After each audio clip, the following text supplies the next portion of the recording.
മറ്റൊരു തട്ടിപ്പിന്റെ വാർത്തയിലേക്ക് കൂടി പോയാൽ റിപ്പോർട്ടർ ബ്രേക്കിംഗ്. LDF ഭരിക്കുന്ന ഇടുക്കി തോപ്രാംകുടി സർവീസ് സഹകരണ ബാങ്കിലെ നിക്ഷേപ തട്ടിപ്പിൽ ആരോപണവുമായി കോൺഗ്രസ്. ദേശാഭിമാനി പത്രത്തിന്റെ പേരിലും വായ്പ എടുത്തെന്നും വാർഷിക വരിസംഖ്യ അടയ്ക്കുന്നതിനാണ് പണം എടുത്തതെന്നും വാത്തിക്കുടി പഞ്ചായത്ത് പ്രസിഡന്റ് വിനോദ് ജോസഫ് ആരോപിക്കുന്നു. പാർട്ടിക്ക് വേണ്ടിയാണ് വായ്പ എടുത്തതെന്ന ആളുകൾ മറുപടി നൽകിയെന്നാണ് ബാങ്ക് സെക്രട്ടറിയുടെ മൊഴി. ദേശാഭിമാനി വായ്പ എന്ന പേരിൽ 44 പേർ എടുത്തത് 72,57,930 രൂപയാണ്. തിരിച്ചടയ്ക്കാനുള്ളത് 1,02,31,406 രൂപയാണെന്നും സഹകരണ വകുപ്പിന്റെ അന്വേഷണ റിപ്പോർട്ടിൽ പരാമർശമുണ്ട്. നമുക്ക് ആദ്യം ഒരു പ്രതികരണം കേൾക്കാം. ദേശാഭിമാനി പത്രത്തിന് വേണ്ടി അല്ലെങ്കിൽ പാർട്ടിയുടെ നേതാക്കന്മാർ പറഞ്ഞിട്ടെടുത്ത ലോണാണ്, വായ്പയാണ്.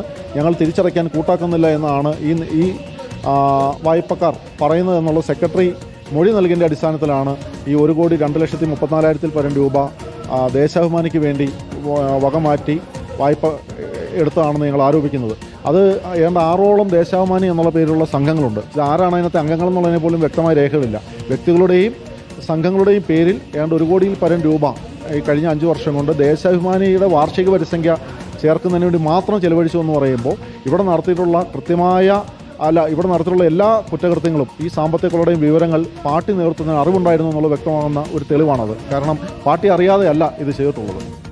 രാഹുൽ സുരേഷാണ് ചെയ്തത്. രാഹുൽ, അത് കോൺഗ്രസിന്റെ ആരോപണമാണ്. എന്താണ് ഇക്കാര്യത്തിൽ CPM-ന്റെയും ഒപ്പം LDF ഭരിക്കുന്ന ബാങ്ക് ഭരണസമിതിയുടെയും നിലപാട്?